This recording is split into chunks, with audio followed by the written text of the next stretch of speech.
Hello, today I want to talk about inflation. Now, I do have other videos out there regarding inflation. You can watch those videos if you follow these links right here. Today, I want to focus on producer prices, kind of the inflation that's in the pipeline that maybe hasn't reached consumers yet. Typically, of course, when we think about inflation, we do think about that end purchaser, that consumer. Today, we're not going to talk about. Today, we're going to talk about producer prices. Now, this is a measurement that's put together by the U.S. Department of Labor, the Bureau of Labor Statistics, where they focus in on these producer prices. Now, they have three major categories in these indexes. One being industry classification. It is like it sounds. They're looking at prices within particular industries. And this is usually the price that goes from when they sell it to another industry, not necessarily the end user.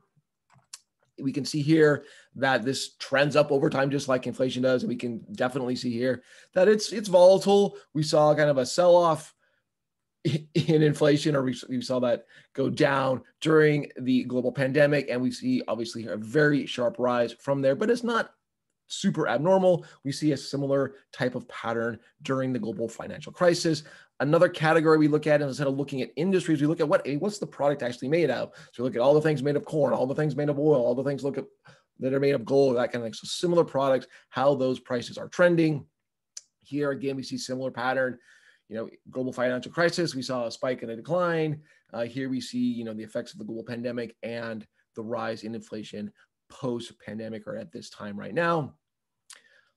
We also have what's called the final demand or the intermediate demand. And what the idea here is that products aren't made by one person and then sold to the consumer, that they might go through a number of suppliers, they each add something to it, that there's a complex dynamic here. So what we're thinking about is, when we go from this tier to that tier of manufacturer, how are those prices changing? And we go from the second tier to the next tier, how are those prices changing? So we're really looking at how the product is actually made from raw material to a component to final product, et cetera, that kind of thing.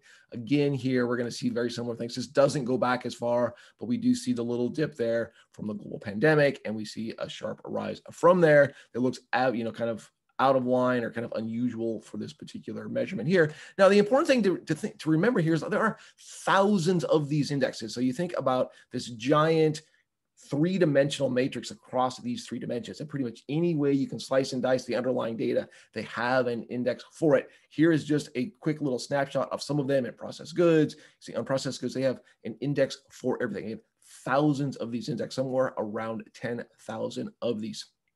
Get a good sense of what's happening in any part of the economy that you want to dive into.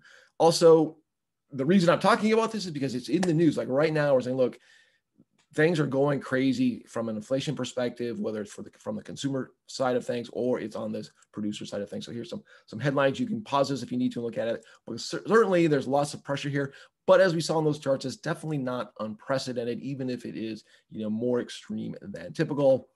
Next, I'm going to follow this up at some point here with a video talking about the PMI, or the Purchasing Managers Index. Hope you enjoyed this particular video. Thank you so much. I'm Brian Kozlowski.